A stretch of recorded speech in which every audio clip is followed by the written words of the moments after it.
Hello students, welcome back. Students, in the last lecture, we were discussing about integrated rate equation for a zero order reaction. Today, in this lecture, we are going to discuss integrated rate equation for a first order reaction. So topic for today is integrated rate equation for first order reaction.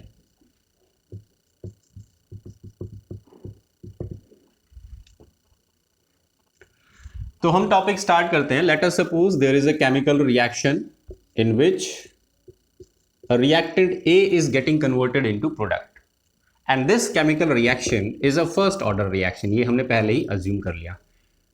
अब according to instantaneous rate method, अगर आप इस reaction का rate of reaction express करते हैं तो किस तरीके से एक्सप्रेस किया जाएगा? Rate of reaction is equal to minus dA upon dt, where A is the concentration of reactant A. तो ये हो गया रेट ऑफ रिएक्शन लिखने का तरीका according to instantaneous rate method. क्योंकि इस इक्वेशन में हमने d बाई dt को यूज किया. d बाई dt मतलब ये एक मैथ्स का फंक्शन होता है जिसका मतलब होता है डिफरेंशिएशन. तो डिफरेंशिएशन का मतलब होता है किसी भी चीज को छोटे छोटे पार्ट्स में ब्रेक करना, तोड़ना. ठीक है, तो हमने यहां पर डिफरेंशिएशन का यूज किया. इसी वजह से इस मेथड को और इस इक्वेशन को डिफरेंशियल रेट इक्वेशन भी बोला जाता है. This equation is called differential rate equation. Why? Because we have used a differentiation which is a mathematical function to express this rate of reaction. चलो, तो ये तो हो गया इंस्टेंटेनियस रेट मेथड के अकॉर्डिंग इस रिएक्शन का रेट ऑफ रिएक्शन लिखने का तरीका. अब अगर हम रेट लॉ अप्लाई करें इसी केमिकल रिएक्शन के ऊपर तो रेट ऑफ रिएक्शन कैसे लिखा जाएगा? तो rate of reaction according to the rate law it is equal to rate constant k multiplied by a raise to the power 1. तो k इंटू ए की पावर 1. 1 क्यों आया? बिकॉज हमने पहले ही ये मान लिया है कि हमारी ये रिएक्शन फर्स्ट ऑर्डर रिएक्शन है, तो इस वजह से a की पावर में 1. यहां पर क्या लिखा जाता है? Order of reaction. तो ये हो गया रेट ऑफ रिएक्शन लिखने का दूसरा तरीका. ये पहला और ये दूसरा. तो अब इन दोनों इक्वेशन से हमें क्या पता चल रहा है कि रेट ऑफ रिएक्शन जो है वो इन दोनों, भले ही दो अलग अलग मेथड हो लेकिन दोनों में रेट ऑफ रिएक्शन तो वही आएगा क्योंकि रिएक्शन सेम है. तो हम using equation first and second क्या लिख सकते हैं? हम ये लिख सकते हैं अब कि minus D A upon D T this is equal to K A की पावर 1. रेट ऑफ रिएक्शन बराबर रहेगा तो ये दोनों टर्म्स बराबर हो गए. अब इस इक्वेशन के अंदर कंसंट्रेशन वाले टर्म्स जो हैं उनको आप सेपरेट कर लो और टाइम वाला टर्म जो है उसको आप सेपरेट कर दो. तो इस इक्वेशन को अब मैं ऐसे लिख रहा हूं minus D A upon A it is equal to K D T. इस माइनस के टर्म को हम इधर ले जाते हैं तो हमारी इक्वेशन बन गई है. अब हमें ये डिफरेंशिएशन वाला टर्म यहां से हटाना है. इसको हटाने के लिए क्या करना पड़ेगा? इंटीग्रेट करना पड़ेगा.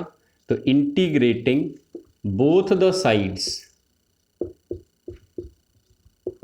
क्या आ जाएगा? तो मैंने इसको लिख दिया 1 upon A D A this is equal to integration of minus K D T. अब देखो बच्चों, यहां पर एक फॉर्मूला यूज होता है. फॉर्मूला आता है मैथ्स से.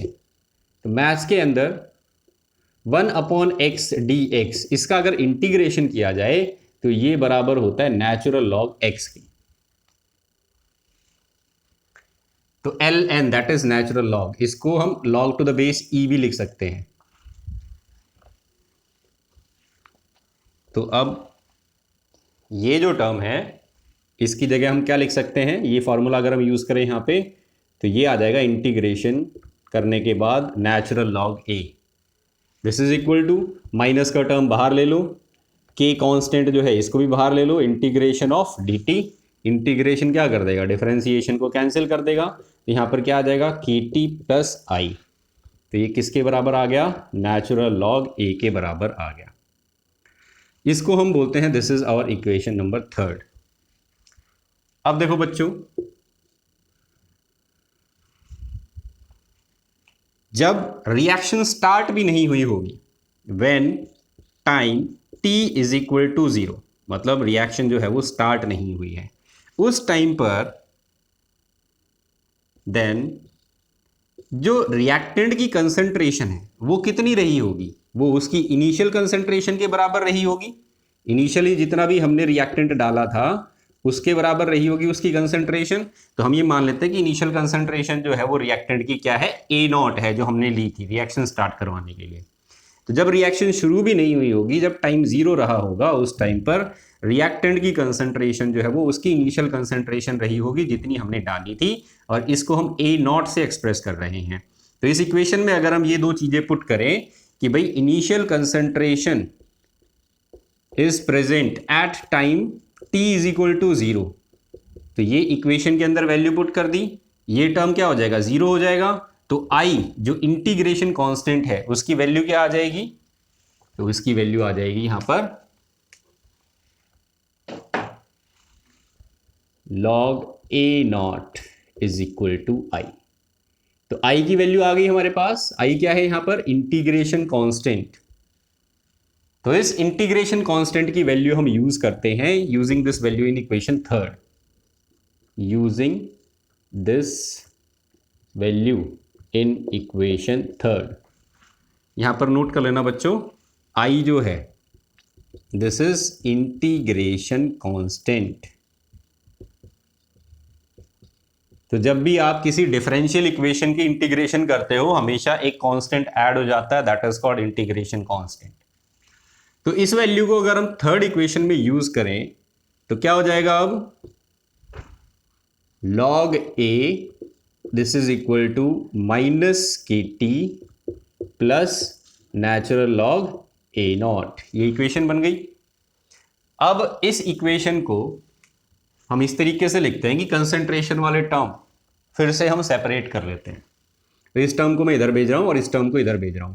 ये पॉजिटिव है, इधर जाके नेगेटिव हो जाएगा, ये नेगेटिव है, ये इधर आके पॉजिटिव हो जाएगा। तो log A0 minus log A किसके बराबर आ गया, KT के बराबर आ गया। मैथ्स में एक फॉर्मूला हमने पढ़ा था, log A minus log B is equal to log A upon B। तो इसको मैं कैसे लिख सकता हूं, natural log A0 upon A this is equal to KT। बच्चे ये जो इक्वेशन है, इस इक्वेशन को यूज करके हम फर्स्ट ऑर्डर रिएक्शन की दो इक्वेशंस एक्सप्रेस कर सकते हैं। ये फॉर्मूला यूज किया था। तो इस इक्वेशन को यूज करके दो तरह की इक्वेशंस डिराइव की जा सकती हैं। क्या क्या है वो दो तरह की इक्वेशन, देखो यहां पर k जो है इसके साथ टाइम है, इस टाइम को आप इधर भेज दीजिए, तो क्या हो जाएगा, k is equal to 1 upon T natural log A0 upon A। तो ये हमारे पास आ गई रेट कांस्टेंट k निकालने की इक्वेशन। इससे ये है नेचुरल लॉग। इस नेचुरल लॉग को अगर हम log टू द बेस 10 में कन्वर्ट करें तो आपको फॉर्मूला बताया था 2.303 से मल्टीप्लाई कर दो तो ये कन्वर्ट हो जाता है log टू द बेस 10 में। तो यहां पर मैं क्या लिख सकता हूं, k is equal to 2.303 upon T natural log convert हो जाएगा log टू द बेस 10 में A0 अपॉन A। तो बुक्स में आप जब देखोगे आपको ये इक्वेशन लिखी हुई मिलेगी, this is the equation for rate constant, equation for rate constant of first order reaction. ठीक है, इस इक्वेशन को हम यूज करेंगे न्यूमेरिकल्स में रेट कांस्टेंट की वैल्यू निकालने के लिए, जब हमें कंसंट्रेशन और टाइम ये दो चीजें गिवन होगी। अब देखो इस इक्वेशन को यूज करके हम एक और इक्वेशन बना सकते हैं, और ये जो इक्वेशन है इसको एक्सपोनेंशियल इक्वेशन बोला जाता है। यहां पर नेचुरल लॉग है, ये नेचुरल लॉग जब इधर जाएगा तो 1 अपॉन लॉग, और 1 अपॉन लॉग को क्या बोलते हैं, एंटी लॉग। तो अगर मैं इस इक्वेशन को ऐसे लिख दूं,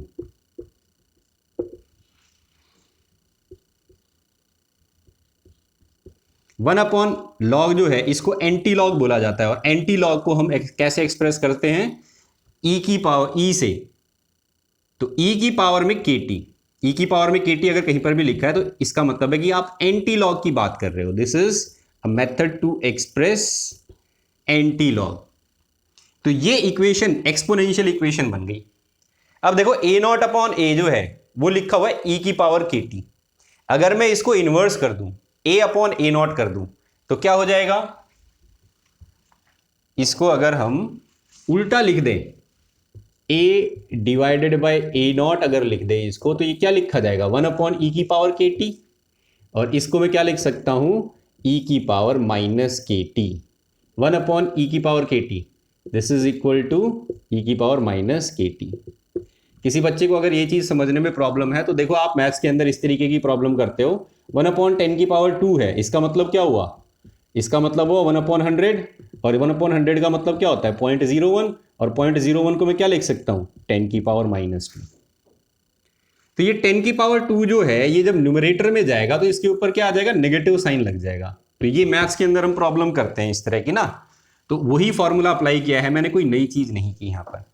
और अब देखो यहां पर इसको अगर मैं इसके साथ लिख दूं, तो concentration of reactant at time t is equal to concentration, initially concentration multiplied by E की पावर माइनस के टी। ये एक नई इक्वेशन आ जाती है जो फर्स्ट ऑर्डर रिएक्शन के लिए ही यूज की जाती है, ठीक है। और ये रिलेशन क्या बता रही है, ये रिलेशन हमें बता रही है कि आप कंसंट्रेशन निकाल सकते हो किसी भी रिएक्शन का, किस टाइम पर कितनी कंसंट्रेशन बची होगी, अगर आपको रेट कांस्टेंट, टाइम और इनिशियल कंसंट्रेशन पता है तो, ठीक है। तो this is another method to express first order reaction. और इस इक्वेशन में हम क्या करते हैं, इस इक्वेशन में हम कंसंट्रेशन कैलकुलेट कर सकते हैं किसी भी रिएक्टेंट की at a time t. So this equation can be used to calculate concentration of a reactant at time t. इस इक्वेशन का अगर मैं ग्राफ बनाऊं, देखो बुक्स के अंदर आपको एक ग्राफ मिलेगा, ग्राफ जो है वो होता है कंसंट्रेशन वर्सेस टाइम का, कंसंट्रेशन वर्सेस टाइम। कंसंट्रेशन बोले तो यहां पर A वर्सेस टाइम। तो कंसंट्रेशन और टाइम में क्या रिलेशन आ रहा है बच्चों, देखो इस रिलेशन के अंदर कंसंट्रेशन यहां है और टाइम जो है वो एक्सपोनेंशियल में है। एक्सपोनेंशियल भी कौन सा है, नेगेटिव। तो जब भी नेगेटिव एक्सपोनेंशियल होता है तो ग्राफ बनता है ऐसा।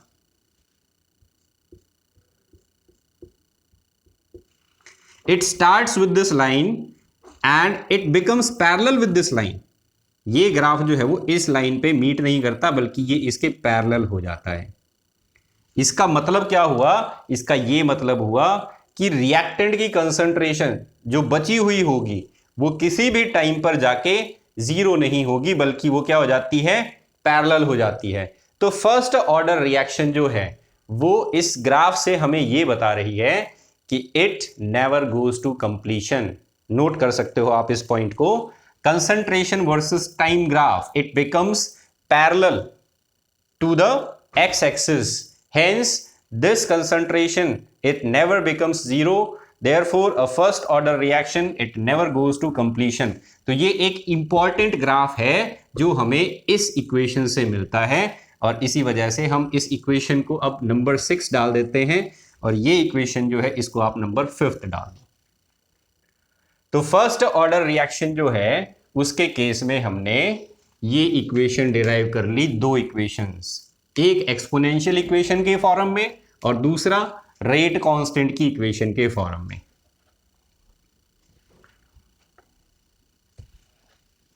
चलिए, तो ये तो आ गई हमारी integrated rate equation for first order reaction. अब हम कैलकुलेट करते हैं half life time.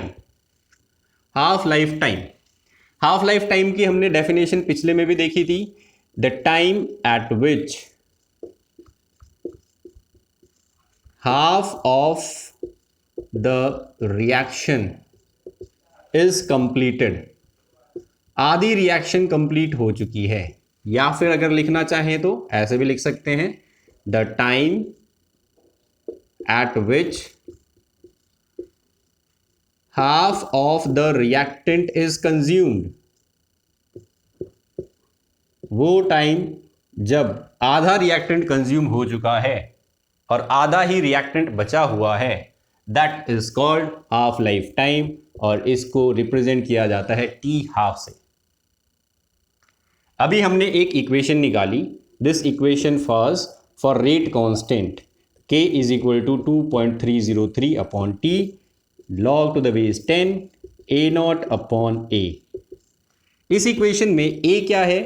This is the concentration of reactant at time t, मतलब कितना रिएक्टेंट बचा हुआ है, रिएक्टेंट लेफ्ट, इसकी बात हो रही है यहां पर। तो अभी हमने डेफिनेशन में क्या पढ़ा? टी हाफ क्या होता है? वो टाइम जब आधा रिएक्टेंट खत्म हो गया, तो मतलब आधा रिएक्टेंट बचा हुआ है। तो आधा रिएक्टेंट अगर बचा हुआ है तो हम क्या लिख सकते हैं? At time T is equal to T half, A is equal to A naught by two. Initially जो लिया था उसका आधा बचा हुआ है, ये वैल्यू यहां पर पुट करो, k is equal to 2.303 upon T half log A naught upon A. A naught तो ऐसे ही रहेगा, ए को हम क्या लिख सकते हैं अब? ए नॉट अपॉन टू। तो डिनोमिनेटर के डिनोमिनेटर में ये न्यूमरेटर में चला जाएगा, ए नॉट से ए नॉट कैंसिल हो जाएगा, हमारे पास इक्वेशन जो है वो क्या बन जाएगी? It becomes k is equal to 2.303 upon T half log 10 base में और 2। अब log 2 की वैल्यू क्या होती है? 0.3010। इसको जब आप मल्टीप्लाई करोगे यहां पर तो हाफ लाइफ टाइम और रेट कांस्टेंट की रिलेशन आ जाएगी, it becomes 0.693 upon T half. ये इक्वेशन है, this is the equation for half life time. T half को अगर हम इधर लिख दें तो के इधर आ जाएगा, तो T half is equal to 0.693 upon K. ये रिलेशन रहता है रेट कांस्टेंट और हाफ लाइफ टाइम में। अब देखो बच्चों, यहां पर हाफ लाइफ टाइम जो है वो फर्स्ट ऑर्डर रिएक्शन का कांस्टेंट रहता है, इसका ये मतलब है। इस इक्वेशन का क्या मतलब है? Half life time of a first order reaction is constant and do not depend on the concentration of reactant। इस बात से हम क्या मतलब निकालें कि मान लो मेरे पास एक रिएक्शन है और ये रिएक्शन जो है वो फर्स्ट ऑर्डर रिएक्शन है, तो अगर मैं ए जो है इसकी कंसंट्रेशन 1 मोलर लेता हूं तो भी ये रिएक्शन आधी कब खत्म हो जाएगी? सपोज इसका हाफ लाइफ टाइम 10 मिनट है, तो आधा ए खत्म हो जाएगा, तो कितना बचेगा? 10 मिनट के बाद कितना बचेगा? 0.5 मोलर। और अगर कोई दूसरा बच्चा इसी रिएक्टेंट को 2 मोलर ले लेता है रिएक्शन स्टार्ट करते टाइम, तो आपने कंसंट्रेशन क्या कर दी? इनिशियल कंसंट्रेशन बढ़ा दी। इनिशियल कंसंट्रेशन जो है वो आप बढ़ा रहे हो, लेकिन अभी भी हाफ लाइफ टाइम क्या रहेगा? 10 मिनट ही रहेगा, और 10 मिनट बाद में कंसंट्रेशन कितनी बची हुई मिलेगी आपको? 1 मोलर। तो अमाउंट ऑफ रिएक्टेंट, आप कितना रिएक्टेंट ले रहे हो रिएक्शन को स्टार्ट कराते टाइम, फर्स्ट ऑर्डर रिएक्शन को, इस बात से कोई फर्क नहीं पड़ता हाफ लाइफ टाइम पे। रिएक्शन का हाफ लाइफ टाइम वो ही रहता है, ठीक है? तो कंसंट्रेशन से कोई फर्क नहीं पड़ेगा इस हाफ लाइफ टाइम पे। किस केस में? फर्स्ट ऑर्डर रिएक्शन के केस में, अगर रिएक्शन फर्स्ट ऑर्डर है तो। अगर रिएक्शन फर्स्ट ऑर्डर नहीं है तो फिर हाफ लाइफ टाइम कंसंट्रेशन पे डिपेंड करता है। तो ये एक इंपॉर्टेंट रिजल्ट था। अब देखो इस इक्वेशन का यूज करके अगर मैं एक ग्राफ बनाऊं यहां पर, half life time versus concentration, जो हमने पीछे भी बनाया था, जीरो ऑर्डर में हमने एक ग्राफ बनाया था टी हाफ वर्सेस ए, तो क्या बन जाएगा? तो इस इक्वेशन को मैं कैसे लिख सकता हूं? T half is equal to 0.693 upon K plus 0 multiplied by concentration of reactant A suppose. तो 0 multiplied by anything is equal to 0। तो टेक्निकली हमने इक्वेशन जो है उसको कुछ नहीं किया। ये हमारा वाई एक्सिस पे, ये हमारा इंटरसेक्शन पॉइंट, ये एम और ये एक्स। तो अब अगर मैं ग्राफ बनाऊं टी हाफ वर्सेस कंसंट्रेशन, तो कैसा ग्राफ आएगा? This graph will be constant parallel to X axis, और इसका जो इंटरसेक्शन पॉइंट होगा that will be equal to 0.693 upon के। तो ये आ जाएगी हमारे पास इक्वेशन, अगर हमें हाफ लाइफ टाइम और कंसंट्रेशन का ग्राफ बनाना है तो ये हो गया हमारा integrated rate equation for first order reaction. चलिए अब हम इसकी जो है यूनिट भी देख लेते हैं कि फर्स्ट ऑर्डर रिएक्शन का जो रेट कांस्टेंट आता है इसकी यूनिट क्या रहती है। Unit of rate constant for first order reaction, unit of K for first order. तो देखो अभी आपने फॉर्मूला क्या लिखा था? k is equal to 2.303 upon T log A naught upon A, ये फॉर्मूला लिखा था। इस फॉर्मूले में ये क्या है? कंसंट्रेशन के टर्म्स है दोनों, ये क्या है? टाइम। बाकी ये कांस्टेंट है, लॉग की कोई यूनिट होती नहीं है। तो इसको मैं क्या लिख सकता हूं? मोल पर लीटर डिवाइडेड बाय मोल पर litre into 1 upon second, time की यूनिट है सेकेंड। ये दोनों कैंसिल हो जाएंगे, क्या बचेगा? 1 अपॉन सेकेंड। तो ये आ गई हमारे पास रेट कांस्टेंट की यूनिट, इसको हम क्या लिख सकते हैं? Second inverse. तो रेट कांस्टेंट सेकंड इनवर्स जो है वो इसकी यूनिट रहती है फॉर फर्स्ट ऑर्डर रिएक्शन। अगर time, if time is in minutes, reaction का टाइम जो है वो मिनट्स में दे रखा है, तो ये हो जाएगा मिनट इनवर्स। अगर रिएक्शन का टाइम आवर्स में दे रखा है तो ये हो जाएगा आवर इनवर्स। तो टाइम का इनवर्स रहता है बेसिकली रेट कांस्टेंट की यूनिट। ठीक है, तो ये हो गए हमारे फर्स्ट ऑर्डर रिएक्शन से रिलेटेड कुछ इंपॉर्टेंट रिजल्ट्स जो हमने इंटीग्रेटेड रेट इक्वेशन से कैलकुलेट किए। अब हम देखते हैं कुछ की पॉइंट्स जो हमें याद रखने हैं। सबसे पहले रेट लॉ जो है वो क्या कहता है? Rate of reaction is equal to K raise to the power A raise to the power 1। This is rate law. Rate law का यूज करके अगर मैं ग्राफ बनाता हूं rate of reaction versus concentration, तो ग्राफ कैसा आएगा? इस इक्वेशन को ऐसे लिख लो, y m x plus C, line start होगी इधर से और ग्राफ जाएगा ऊपर, और इस लाइन का स्लोप क्या रहेगा? That will be equal to k। सबसे पहला रिजल्ट जो आपको याद रखना है, rate of reaction versus concentration का ग्राफ बनता है ऐसा। दूसरा रिजल्ट जो है वो आता है हमारी इस इक्वेशन से, log a is equal to minus K T plus log A naught. तो ये इक्वेशन जो है जब हम इंटीग्रेशन मेथड यूज कर रहे थे तब आई थी y m x प्लस सी। अगर आप ग्राफ बनाते हो log, natural log concentration of A versus T time, तो ग्राफ जो है वो कैसा बनेगा आपका? स्ट्रेट लाइन आएगी नीचे की तरफ, इंटरसेक्शन पॉइंट रहेगा लॉग ए नॉट, और स्लोप रहेगा माइनस के। अगर इस इक्वेशन को log टू द बेस 10 में एक्सप्रेस किया जाए तो यहां पर k अपॉन 2.303 आ जाएगा, t plus log to the base 10 A not. और यही ग्राफ जो है उसके अंदर अब log a वर्सेस t, ये ग्राफ बनेगा, सिर्फ स्लोप की वैल्यू जो है वो अब क्या हो जाएगी, -k डिवाइडेड बाय 2.303। तो ये हमारे पास सेकंड इक्वेशन है जो कि इंपॉर्टेंट है।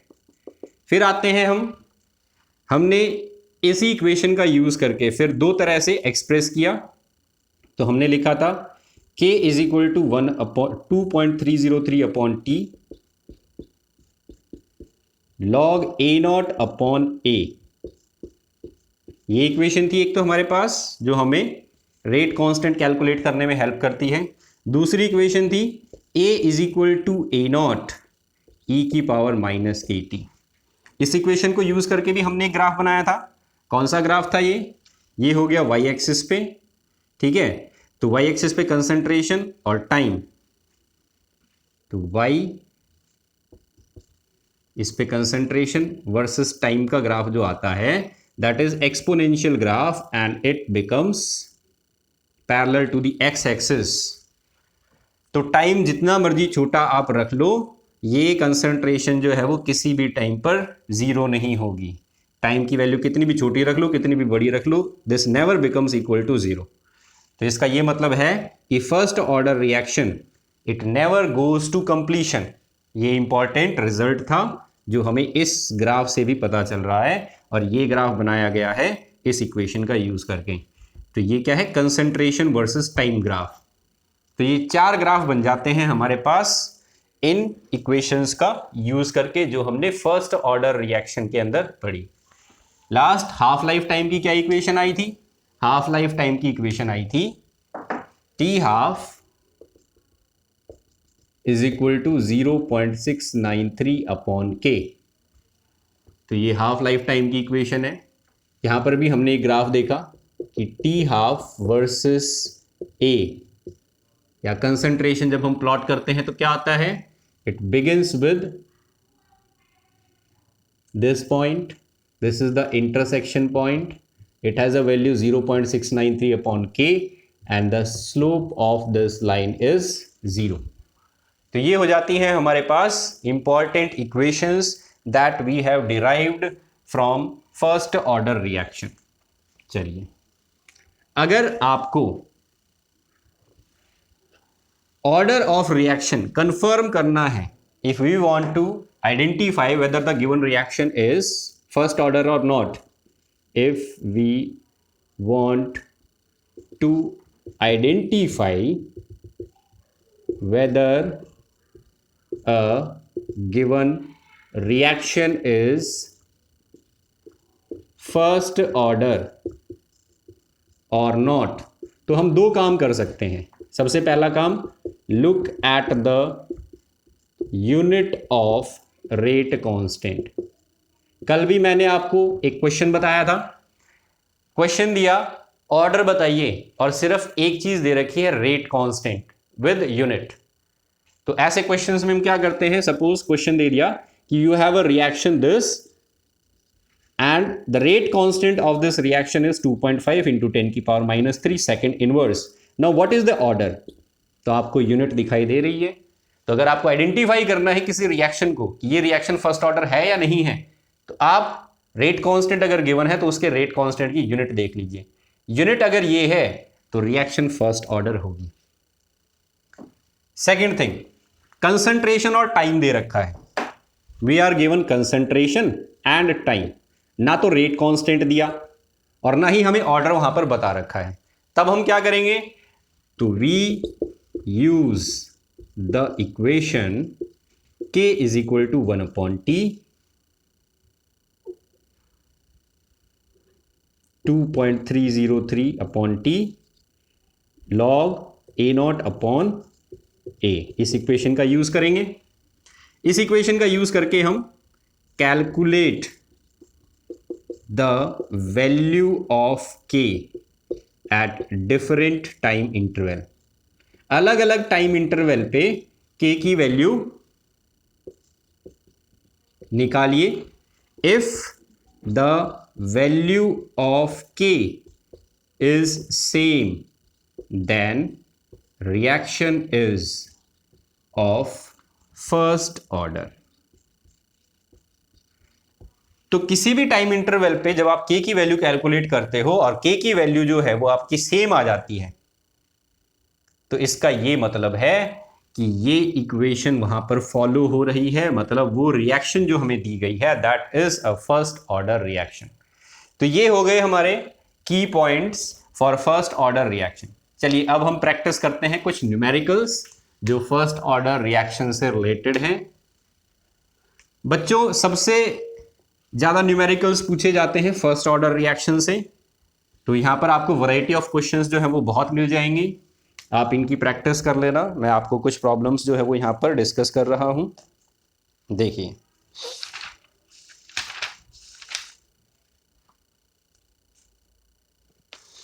पहला क्वेश्चन दिया, decomposition of N2O5, decomposition of N2O5 इस तरीके से डिकम्पोज होता है 2NO2 plus half O2। This reaction is first order reaction, पहले ही दे रखा है this is a first order reaction. चलिए, and it has rate constant 6.2 into 10 की पावर -4 सेकेंड इनवर्स। इसका रेट कांस्टेंट दे रखा है ये 6.2 इंटू 10 की power -4 second inverse. Calculate the rate of reaction, हमें क्या निकालना है, रेट ऑफ रिएक्शन निकालना है। क्या होगा when the concentration of N2O5 is 1.25, N2O5 की कंसंट्रेशन हमें दे रखी है 1.25 मोलर। पहले इस कंसंट्रेशन पे बताओ और उसके बाद में इस कंसंट्रेशन पे बताओ when concentration of N2O5 is 0.25 molar. एक और चीज पूछी गई इसमें थर्ड पार्ट में, what concentration of N2O5 it would give a rate of 2.4। तीसरा पार्ट है इस क्वेश्चन का, कितनी कंसंट्रेशन इससे हमें रेट ऑफ रिएक्शन जो मिलेगा that will be having a value of 2.4 into 10 की पावर -3 मोल पर लीटर पर सेकेंड। तो ये तीन पार्ट्स हैं इस क्वेश्चन के। चलिए हम इसको सॉल्व करते हैं। रिएक्शन हमें गिवन है, रेट कांस्टेंट की वैल्यू जो है ये भी हमें गिवन है, तो हम क्या करेंगे यहां पर, हम यहां पर यूज करेंगे रेट लॉ का। We use the rate law to solve this question. Rate law क्या कहता है, रेट लॉ कहता है कि rate of reaction this is equal to k concentration of A. First order reaction है तो ए की पावर में 1, ठीक है। रेट ऑफ रिएक्शन निकालना है, रेट कांस्टेंट हमें गिवन है 6.2 इंटू 10 की पावर -4। सबसे पहले हम इसको सॉल्व करते हैं, तो this is the solution of first part. Rate निकाल रहे हैं हम, रेट को हम एक्सप्रेस कर देते हैं आर से। कंसंट्रेशन क्या दे रखी है 1.25, इसको मल्टीप्लाई कर दो 1.25 से, आंसर आ जाएगा। सो 1.25 इंटू 6.2 इंटू 10 की पावर -4, ये आ गया फर्स्ट पार्ट का आंसर। सेकेंड, अगर इतनी कंसंट्रेशन बची हुई है तब बताइए रेट ऑफ रिएक्शन क्या होगा। तो इस केस में भी क्या होगा, सेम फॉर्मूला लगेगा 6.2 इंटू 10 की पावर -4 इंटू 0.25। जो भी आंसर आएगा उसकी यूनिट क्या रहेगी, मोल पर लीटर पर सेकेंड। आपको मैंने स्टार्टिंग में फर्स्ट लेक्चर में ही ये बात बताई थी, रेट ऑफ रिएक्शन जो है उसकी यूनिट ये रहती है हमेशा, it do not depend on the order of reaction. Rate constant जो होता है इसकी यूनिट डिपेंड करती है सिर्फ, unit depends on order of reaction, लेकिन रेट ऑफ रिएक्शन की यूनिट डिपेंड नहीं करती, it has only one unit, चाहे कोई भी ऑर्डर हो, मोल पर लीटर पर सेकेंड। तो ये सेकेंड पार्ट का आंसर आ गया। अब देखिए थर्ड पार्ट में क्या पूछा इसने, कंसंट्रेशन पूछ रहा है अब यहां पर और रेट दे रखा है, तो यही फॉर्मूला लगेगा। रेट की वैल्यू पुट कर दो जो भी गिवन है, रेट कांस्टेंट की वैल्यू पुट कर दो 6.2 इंटू 10 की पावर -4 और कंसंट्रेशन हमसे निकलवा रहा है, तो इसको सॉल्व कर लो, आंसर आ जाएगा। फर्स्ट क्वेश्चन हमारा सॉल्व हो गया इस तरीके से। तो ये तीन पार्ट थे, इन तीनों का आंसर जो है वो आप इजीली कैलकुलेट कर सकते हैं। चलिए अब चलते हैं हम नेक्स्ट प्रॉब्लम पे।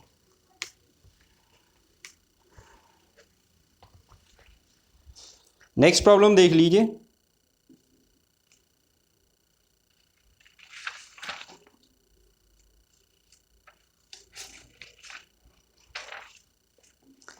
The following data were obtained during the first order thermal decomposition of N2O5 at a constant volume।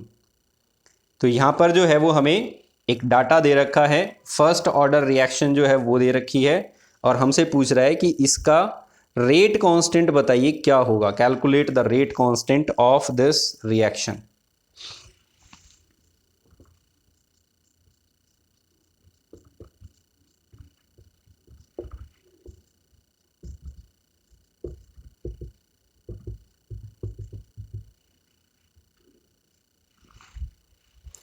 Rate constant निकालना है।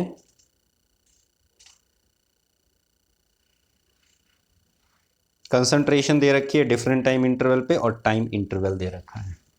तो देखो टाइम, पहले तो रिएक्शन लिख देते हैं। N2O5 it is decomposing into NO2 plus half O2। यहाँ पर टाइम दे रखा है सेकंड में, कंसंट्रेशन दे रखी है N2O5 की 0 second, 300 and 600। Initial concentration is 1.6 into 10 की पावर -2, 300 पे 0.8 इंटू 10 की पावर -2 एंड 600 पे दे रखी 0.4 इंटू 10 की पावर -2। तो कंसंट्रेशन गिवन है, टाइम दे रखा है, और हमसे क्या पूछ रहा है, रेट कांस्टेंट निकालिए। कैसे निकालेंगे? देखो बच्चों, किसी भी टेबल में जब टाइम 0 होता है तब जो कंसंट्रेशन लिखी होती है, this is your A0, this is your initial concentration. तो आपको क्वेश्चन में स्पेशली लिख के नहीं बताया जाएगा कि इनिशियल कंसंट्रेशन ये है।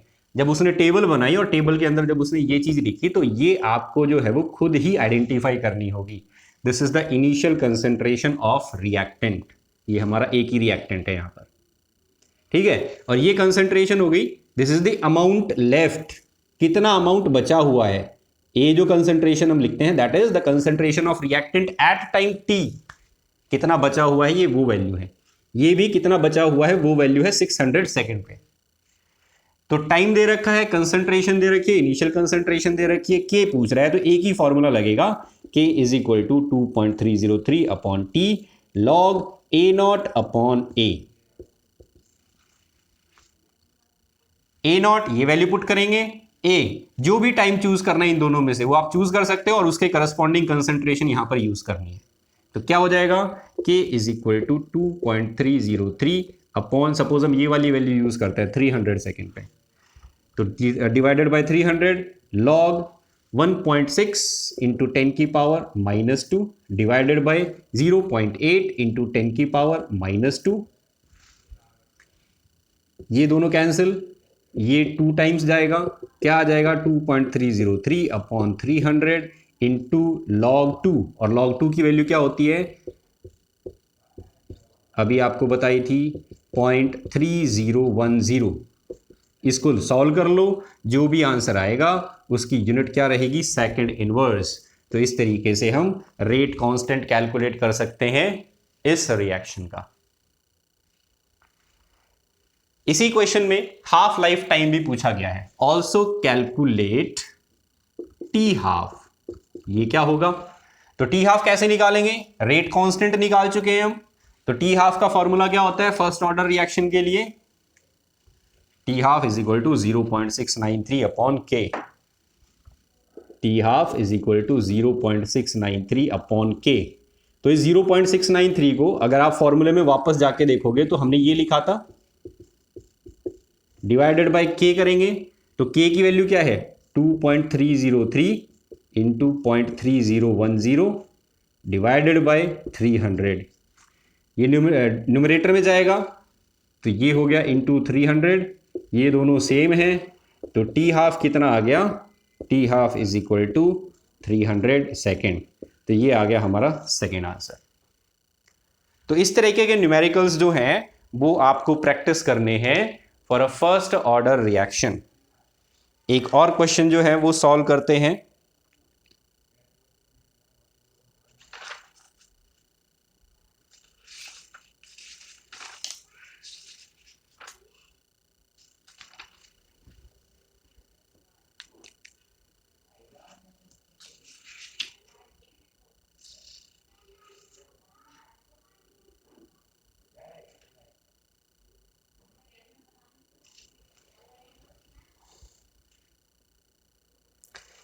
For this reaction, next question दे रखा है,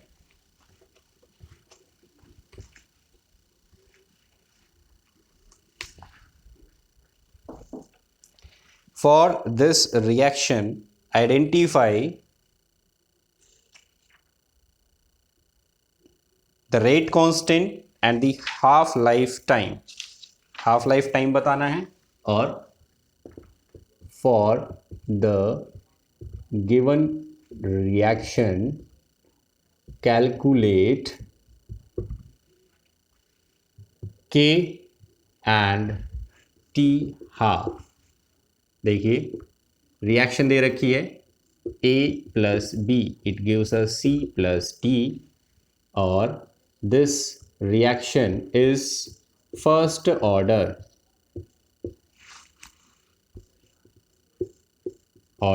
reaction with respect to A. तो ओवरऑल ये रिएक्शन फर्स्ट ऑर्डर रिएक्शन है, और फर्स्ट ऑर्डर रिएक्शन जो है वो किसके है, with respect to A, and zero order with respect to B. तो ये हमें दे रखा है। इसका मतलब क्या हुआ, इसका ये मतलब हुआ कि जब आप रेट लॉ के अकॉर्डिंग इस इक्वेशन का रेट ऑफ रिएक्शन लिखोगे तो वो क्या लिखा जाएगा, कि A की पावर 1 और B की पावर 0। तो ओवरऑल क्या हो गई, ये रिएक्शन B पे डिपेंड ही नहीं कर रही। तो इसका मतलब this reaction depends only on concentration of A की कंसंट्रेशन पे डिपेंड करती है ये रिएक्शन। चलिए अब यहां पर कंसंट्रेशन दे रखी है इन्होंने A की अलग अलग टाइम इंटरवल पे, और हमसे पूछ रहा है K की वैल्यू बताइए क्या होगी। तो देखो इस तरीके से ये टेबल बना रखी है, टेबल में ये टाइम लिख रखा है T, और यहाँ पर लिख रखी है कंसंट्रेशन ऑफ A। फिर से इसी तरीके से टेबल बनाई गई, 0, 400, 800, 1200,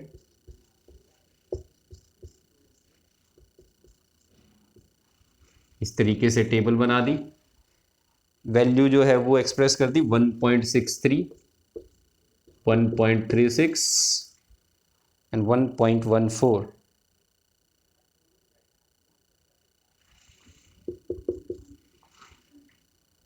एंड लास्ट इज 0.93।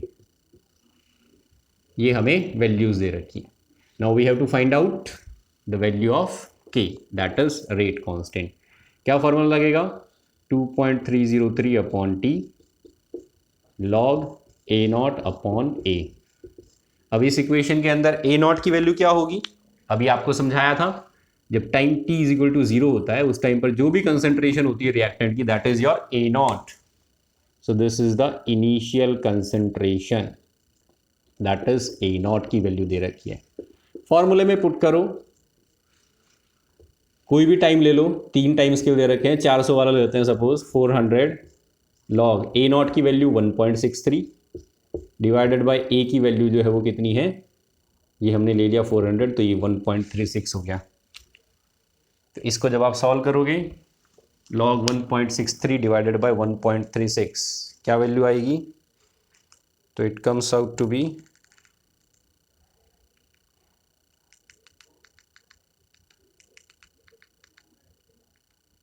1.19,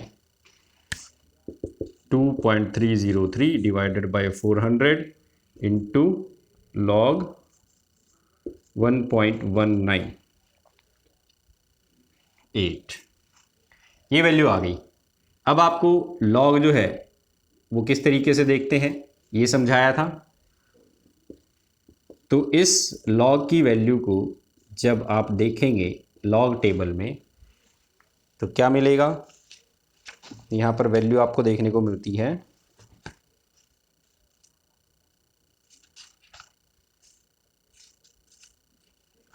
11 हमारा मेन रहेगा,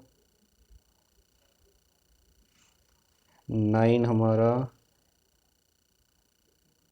एंटीसा होगा, 1315 और 8 पे है 2, 1317। This will be the value. इसको सॉल्व कर लो, जो भी आंसर आएगा उसकी यूनिट क्या रहने वाली है, सेकंड इनवर्स, क्योंकि टाइम जो दे रखा था this was given in second. तो ये हो गई हमारी रेट कांस्टेंट की वैल्यू। इसके बाद हम हाफ लाइफ टाइम पे आते हैं। टी हाफ का फॉर्मूला क्या था, 0.693 अपॉन के।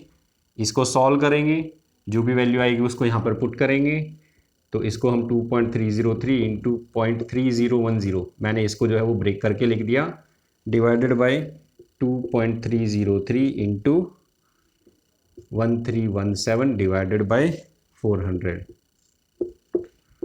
इसको सॉल्व कर लो तो 0.3010 इंटू 400 डिवाइडेड बाय 0.1317, जो भी आंसर आएगा सेकंड में, और ये हो जाएगा हमारा half life time of this reaction. तो बच्चों इस तरीके के क्वेश्चंस जो हैं वो आपसे पूछ लिए जाते हैं। फिर स्टार्टिंग में मैंने आपको एक प्रॉब्लम बताई ही थी कि अगर आपको खाली रेट कांस्टेंट दे रखा है और आपसे पूछा जा रहा है identify the order of reaction. What is the order of reaction if K is equal to 2.5 into 10 की पावर -6 सेकेंड इनवर्स, और रिएक्शन भी दे रखी है आपको, तो आंसर क्या आ जाएगा, look at this unit, this unit is of first order reaction. तो आंसर आ जाएगा this is a first order reaction. तो इस तरीके से हम आइडेंटिफाई कर लेते हैं किसी भी गिवन रिएक्शन को फ्रॉम द यूनिट। अगर आप नीट का और आईआईटी का प्रीवियस ईयर के पेपर्स देखेंगे तो उसमें कई बार इस तरह का क्वेश्चन पूछा गया है, which of the following graph express concentration versus time for first order reaction। First order reaction का कंसंट्रेशन वर्सेस टाइम का कौन सा ग्राफ जो है वो सही है।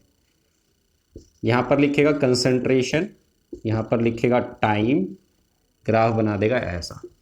दूसरा कंसंट्रेशन, इधर टाइम, ऐसा। तीसरा ये सेकंड ग्राफ हो गया, ये फर्स्ट ग्राफ हो गया, ये थर्ड ग्राफ हो गया। कंसंट्रेशन वर्सेस टाइम, एक ग्राफ बना देगा ऐसा जो लाइन पे आके मीट हो रहा है, और चौथा ग्राफ बना देगा ऐसा, कंसंट्रेशन वर्सेस टाइम। तो आपको बताना इन चारों में से कौन सा सही ग्राफ है। तो जैसा कि अभी हमने पढ़ा था कि फर्स्ट ऑर्डर रिएक्शन जो है उसका कंसंट्रेशन वर्सेस टाइम ग्राफ कैसे बनाते हैं, इस इक्वेशन का यूज करके, A is equal to A0 e की पावर -kT।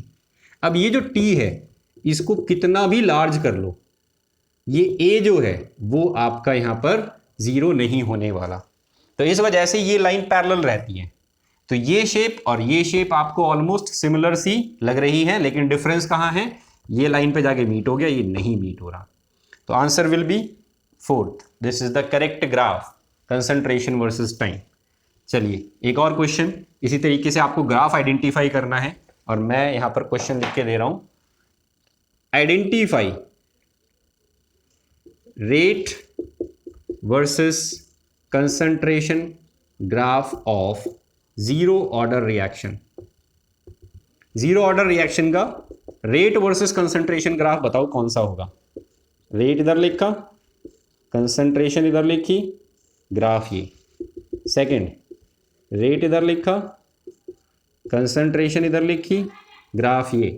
थर्ड, रेट इधर लिखा, कंसंट्रेशन इधर, ये।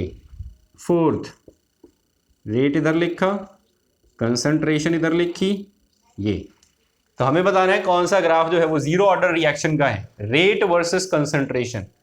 तो देखो rate of reaction, rate law के अकॉर्डिंग हम क्या लिखते हैं, rate of reaction is equal to K A की पावर 0। जीरो ऑर्डर रिएक्शन है ना, तो ए की पावर में 0 रहेगी, मतलब this graph is independent of the concentration. तो मैंने आपको समझाया था, इसको हम ऐसे लिख सकते हैं, ये y एक्सिस, ये c, ये m, ये x एक्सिस पे कंसंट्रेशन, y पे रेट, तो इंटरसेक्शन पॉइंट ये k और स्लोप रहेगा 0। तो this is the correct answer. तो इस तरीके से जो हमने ग्राफ ड्रॉ किए हैं, इन ग्राफ से भी क्वेश्चंस पूछे जाते हैं कॉम्पिटिटिव एग्जाम के अंदर।